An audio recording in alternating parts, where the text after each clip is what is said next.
నేను ఇవాళనే జాయిన్ అవుతున్నా.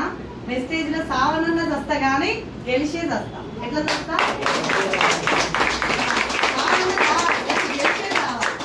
అని చెప్పి డిసైడ్ అయి నా జాబ్ కి నా స్టడీకి రిజైన్ పెట్టి పడేసిన. నా సర్టిఫికేట్లు అన్ని ఇప్పుడు సజ్జన్ మీద దుమ్ము దుడుపుకుంటున్నాయి. అట్లకెళ్ళి రిజైన్ చేస్తే అదే నెలలో గట్టిగా పట్టుకొని పని చేసిన. అందరికి చెప్తావా ముందు ఎవరు వస్తారు? అక్కయ్యలు 4 అక్కలు ఉండే చెప్పొచ్చా లేదా? అక్కయ్యల కన్నదమ్ములకు రిలేషన్స్ కి నా ఫ్రెండ్స్ కి అందరికి చెప్పిన. ఎవ్వరు నదలలేదు. ఏమంటారు? అరే బాగుంది, మస్తు చేసినవే, all the best, best of luck అని చెప్తారా? ఇంత చదువు పాడినావు కదా, నీకేం పుట్టింది రోగము? పోయి ఏదో గవర్నమెంట్ జాబ్ గడుస్తావని మేమనుకుంటే పోయి సబ్ల కంపెనీలో పనిచేస్తావా?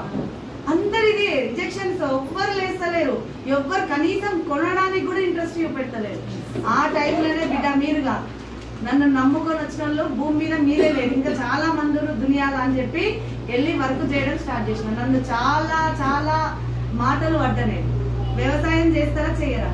ఎండనక వాననక చల్లనక చేస్తారు కదా, అట్లా ఇంట్లో వ్యవసాయం చేసినట్టు ఒక 2 ఏళ్ళు చేయండి. ఎన్ని సంవత్సరాలు? 2 ఏళ్ళు. వ్యవసాయం ఎన్నేళ్ళు చేయాలి? మనం సచ్చినన్ని రోజులు చేయాలి. చేసినా కూడా వచ్చే లాభం వస్తుందో రాదో తెలియదు, కానీ 2 ఏళ్ళు వ్యవసాయం చేసినట్టు చేయండి. ఇలా నేను డిసైడ్ అయినా కాబట్టి ఎవ్వరు మాటలు ఇవ్వే. ఈడంగిని ఈడకు వదిలిపెట్టేది నెగిటివ్. మంచి చెప్పినప్పుడు ఇట్లా ఆపుకున్నా, చెడు చెప్పినప్పుడు వదిలేసిన. అట్లా డిసైడ్ వెరుక్కుంటూ నేను వెస్టేజ్ లో నా జర్నీ 2.5 సంవత్సరాలు. అక్కడ 10 ఏళ్ళు జాబ్ చేస్తే 20,000, ఇక్కడ 2.5 సంవత్సరాలు చేస్తే ఇప్పుడు నెలకి 2,19,000.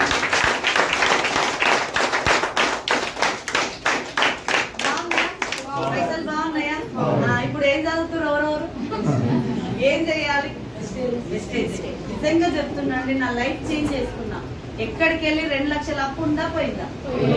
ఉంటదా పోతుందా? అప్పు పోయింది. నేను ఎప్పుడో నా కార్ ఫండ్ అచీవ్ అయినా, బట్ సైదుల్ సార్ ఒకటే మాట అన్నాడు, నీకంటే ఆస్తి ఏది లేదు కదా నాన్న, ఏదన్నా ప్రాపర్టీ కొనుక్కో అంటే 4 ఫ్లాట్లు జస్ట్ 2.5 years లోనే నేను కొని కూడా 1.5 year అవుతుంది. 4 ప్లాట్లు తీసుకున్నా. ఒకటి 6 కాడ, 3 భువనగిరి దగ్గర తీసుకున్నా, అదే యాదగిరి గుట్ట దగ్గర తీసుకున్నా. 3 తీసుకొని నా బిడ్డ పేరు మీద, నా కొడుకు పేరు మీద, మా ఆయన పేరు మీద, అమ్మగారి ఇంటి కాడ నా పేరు మీద చేయించుకున్నా. 4గురికి 4 ప్లాట్లు ఉన్నాయి. నెక్స్ట్ ఏం చేస్తున్నా,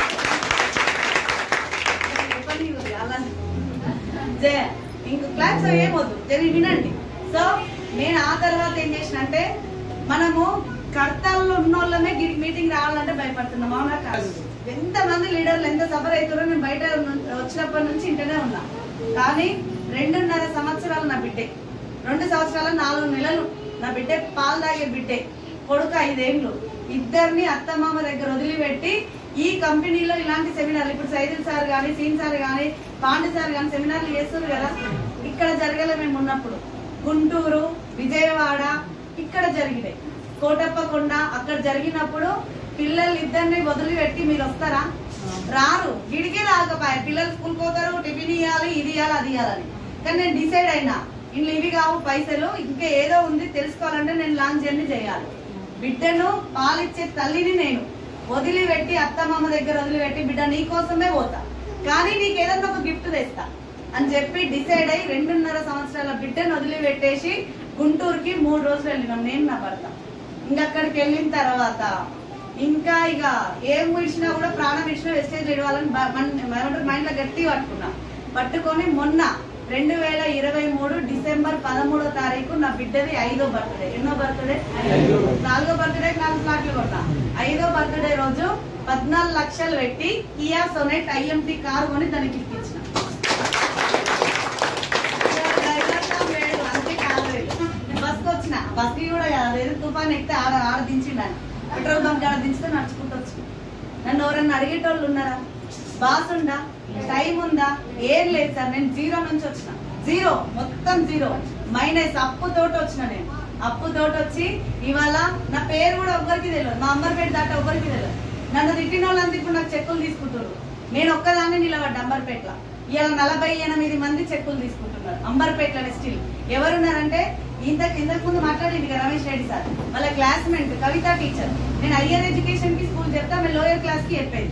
3 ఆడపిల్లలు కరోనా టైంలో లాక్డౌన్ లో సూసైడ్ చేసుకొని చనిపోదామని అనుకుంది. అవి అక్కడి వరకు వెళ్ళిన వాళ్ళ దగ్గరికి నన్ను దేవుడు పంపిస్తే 3 నెలలు సతాయించింది. 14,000 చెక్ వచ్చింది అన్నా కదా, అగో దాంతో రియలైజ్ అయ్యి లేస్తే 2,04,000 తీసుకొని నువ్వు ఏ కార్ తీసుకుంటే నేను అదే కార్ తీసుకుంటా, నువ్వు ఏడో పెడితే దాని పక్కకే పెడతా అని చెప్పి సేమ్ కార్ తీసుకుంది. దేవుడు కూడా తదాస్తన్నాడేమో, నెంబర్ ప్లేట్ కూడా 8 మీదనే వచ్చింది ఇద్దరికి. ఒక 10-20 నెంబర్లు దూరం అయ్యేసి వచ్చినాయి. సేమ్ 14 లక్షల కార్ తీసుకుంది, 2,04,000 తీసుకుంటుంది. ప్లస్ వాళ్ళ ఆయనకు బైక్ గిఫ్ట్ ఇచ్చింది. మేము చచ్చిపోతే ఊర్లో వేయడానికి గజం జాగలేదు మేడం అని మన 200 గజాల జాగా తీసుకుంది, కూడా ఫ్లాట్ తీసుకుంది. ఇప్పుడు ఆడ ఇల్లు కట్టబోతుంది. అవి ఆ స్టేజ్కి టర్న్ అయింది. నెంబర్ 1. నెంబర్ 2 ఆడవిళ్ళని తీసుకొచ్చింది, కేదారి శారద కల్వకుర్తి ఫ్రమ్. సో నూనె ఏమంటారు పిండిగిరిని కారం పొడి పట్టించుకునేటోళ్ళు సైదుల్ సార్కి తీసుకొచ్చి అప్ప చెప్తే ఎల్ఐసి ఏజెంట్, వాటర్ ఇంటింటికి నీళ్లు మోస్టైనా ఇవన్నీ పక్కకు పెట్టి వస్తే 1,52,000 తీసుకుంటూ నాకంటే ముందే 18 లక్షల కారు తీసుకున్నాను. ఇంకో ఫ్రెండ్ ఇందాక మాట్లాడింది కదా Ramesh Reddy sir, government job మీరెందుకు బంద్ చేస్తారు, మా టీంలో మేము కూడా బంద్ చేపిస్తాం అని చెప్పి తను రియల్ గా గవర్నమెంట్ జాబ్ బంద్ చేసిన 8 నెలలు సంవత్సరం అవుతున్నట్టుంది. హైయెస్ట్ ఇన్కమ్ 84,000 తీసుకొని టాప్ ఎంఎస్ఆర్ సార్ ఏ కార్ తీసుకుంటే ఆయన ఎంఎస్ఆర్ సార్ కే టార్గెట్ పెట్టింది. సార్ 22 లక్షల కార్ తీసుకుంటే తను కూడా 22 లక్షల కార్ తీసుకున్నాడు. ఉండాయి క్రీటా. నెక్స్ట్ ఇంకొకటి అన్నపూర్ణ మేడం ఆలియాస్ కవిత, బ్యాక్ పెయిన్ కోసం అని వచ్చింది, కుర్చీలో కూర్చొని పొజిషన్కి వెళ్ళి వచ్చింది. కుర్చీలో కూర్చోవడం కాదు, ఇప్పుడు 16 లక్షల కార్ తీసుకొని 91,000 తీసుకొని మొత్తం రౌండ్ వేసింది. ఆమె కూడా కలవకుంటే బాగుందా బాగాలేదా? నేను కొంతమంది లీడర్లను తీసుకుపోయి ఏం చేయలేను, నా అప్లైనర్ అప్ప చెప్పిన, నన్ను మార్చిండు, వాళ్ళని కూడా మారుస్తాడా మారవాడా? ఆయన వల్ల సంవత్సరం నరలా నా టీంలో 5 కార్లు, నా కార్తో పాటు ఈ ఇన్కమ్. ఇప్పుడు నా గోల్ ఏం తెలుసా, ఇంకా నీతో ఉన్నారా లేదా? అందరినీ సార్ కప్పయితే బాగోదు కదా, మనం కూడా ఏదో ఒకటి గొడవాలా లేదా? సో నా గోల్ ఏంటంటే ఈ డిసెంబర్ కల్లా మినిమం 10 మందికి లక్ష ఇప్పియాలి, 10 మందికి 10 లక్షల పైన కార్ ఇప్పియాలి. నా చెక్ అప్పుడు ఉంటుందా ఉండదా? కింది ఇప్పిస్తేనే వస్తాయి. మీరు ఏంటన్నా వేరే జాబ్ చూడండి, నువ్వు నేను జాబ్ చేస్తున్నాం, ఇద్దరం తెలుగు టీచర్లే, ఇవి ఎప్పుడు పోతారు? ఆ 2 క్లాసులు నేను చెప్తే ఇంకో 2 జీతాలు నాకు ఎక్కువ వస్తాయి. ఉంటుందా ఉండదా? మీరు ఏడన్నా చూసుకోండి. గవర్నమెంట్ కూడా అంతే. నేను ఈమె కానిస్టేబుల్, ఇప్పుడు SICI జాబ్ ఇస్తా అంటుండ్రు, సీనియారిటీ కావాలి, ఇద్దరికి సేమ్ సీనియారిటీ. దీనికి ఏమైనా అయితే బాగుంది అనుకుంటావా? రాకుంటే బాగుండు ఏదన్నా. కానీ వెస్టేజ్ లో ఒక్కటే, ఒక నెట్వర్క్ మార్కెటింగ్ లో మాత్రమే నువ్వు బాగుండాలి, నీకు పైసలు రావాలి, నువ్వు బతికే ఉండాలని కోరుకునే అప్లైనరు డౌన్ లైన్ అంటే టీమ్మెంట్ కలిసి ఉండేది ఏకైక భారతదేశంలో మొత్తం దోలాండ, ప్రపంచం మొత్తం దోలాండ ఒకరు మంచి కోరుకునే బిజినెస్ ఏదంటే ఓన్లీ నెట్వర్క్ బిజినెస్. అందులో నెంబర్ 1 దానికోసం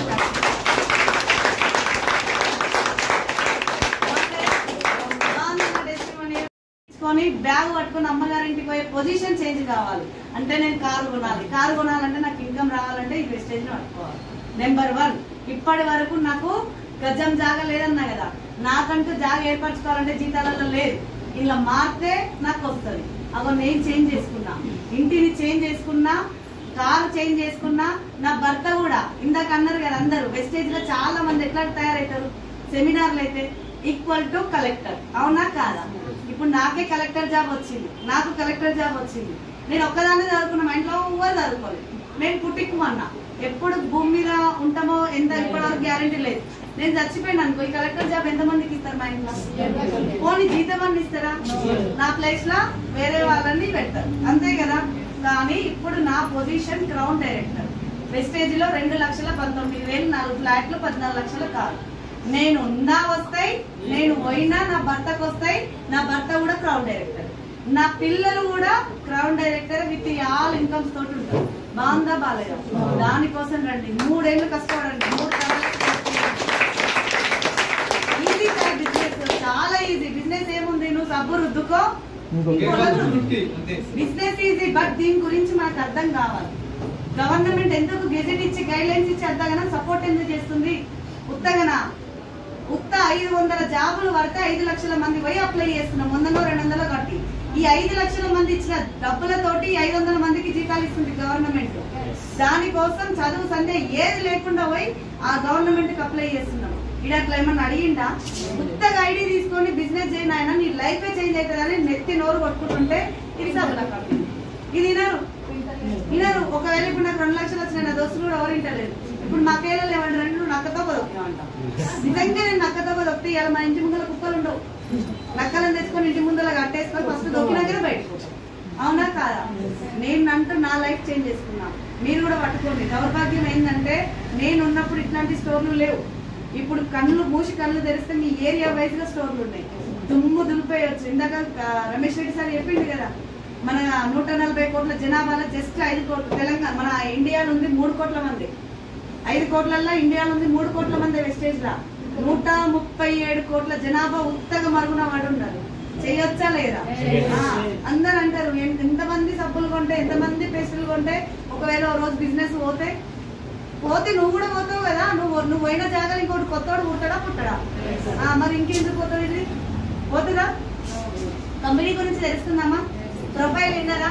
దీన్ని గవర్నమెంట్ గెజిట్ ఎందుకు ఇచ్చింది, గైడ్ లైన్స్ ఎందుకు ఇచ్చింది, ఎందుకు సపోర్ట్ చేస్తుందో చెప్పినాక ప్లాన్ చెప్తా. ఓకేనా?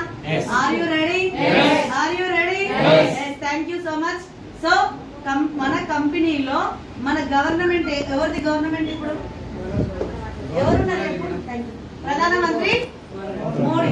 కొంచెం ఎడ్యుకేషన్ అయినా అన్ఎడ్యుకేటెడ్ అయినా కూడా మీకు అర్థమయ్యే భాషలో చెప్తా. అమెరికా డెవలప్డ్ కంట్రీయా, డెవలపింగ్ కంట్రీయా? ఆల్రెడీ డెవలప్ అయింది అమెరికా. కానీ అమెరికా లాంటి 16-17 దేశాలకు నరేంద్ర మోడీ స్వతహాగా వెళ్ళిండు. ఎందుకు వెళ్ళిండంటే నా ఇండియా, నా భారతదేశంలో సేమ్ సిస్టమ్. ఇది కూడా 13,000 కట్టాలా, ఇక్కడ 13,000 కట్టాలా. కానీ ఇక్కడ 3,000కు సంబంధించి 2 చీరలు, ఒక బూటు, 2 బూట్లు, ఒక సూటు. బర్లకడి పెట్రోల్ కూడా ఏం చేయాలంటే సూట్ వేసుకోవాలి, బూట్లు వేసుకోవాలి. అవసరం లేని వస్తువులను కూడా మనకు అంటగడుతుంది. కానీ విలువ చేసే వస్తువులు ఏంటంటే 3,000. తీసుకునేది ఎంతంటే 13,000. ఇది కూడా ఒక్కరు కట్టకున్నా కూడా ఇది లాస్ 2. నెక్స్ట్ నెంబర్ 3 ఏంటంటే స్కీమ్ రూపంలో వస్తుంది. ఏమని అంటే 600 కట్టరు. ఇప్పుడు నాకు మీరందరూ పోయేటప్పుడు 600 కట్టాలి. ఇప్పుడు కండిషన్, సంవత్సరం తర్వాత లాటరీ తీస్తా మీ పేరు మీద. ఏమెళ్తుంది? స్కూటీ తీస్తా. ఏమిస్తా? స్కూటీ ఇస్తా. కట్టరా? ఈడ కట్టరు. జర బయటికి పోయి జర మంచిగా దూకే కట్టరు. ఏముందక్క 365 రోజులు, రోజుకి 2 రూపాయలు వేసుకో. నీ పిల్లలకు చాక్లెట్ విలువ కాదు, నాకు మాత్రం కట్టుంటే కట్టరా? జర కాకపడితే కట్టరా? ఆటోమేటిక్ గా కట్టరు. కాబట్టి 600 మంది దగ్గర, అంటే ఎంత మంది దగ్గర అంటే 1 కోటి మంది దగ్గర కట్టించుకున్నాడు 600 రూపాయలు జస్ట్ 1 ఇయర్ లా. ఇది జరిగింది కూడా ఎక్కడో కాదు, కోయిలగూడెం తెలుసా, చౌటపల్లి దగ్గర. అక్కడ చేసి అక్కడి నుంచి స్టార్ట్ అయ్యి 1 కోటి మంది కట్టినాక 600 కోట్లు అయినాక స్కూటీ ఎంత ఉంటది?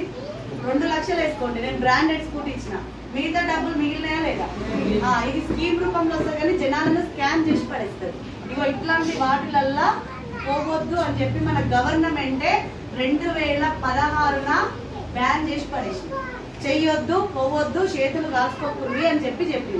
ఇది గవర్నమెంట్ బ్యాన్ చేసింది. మన వెస్టేజ్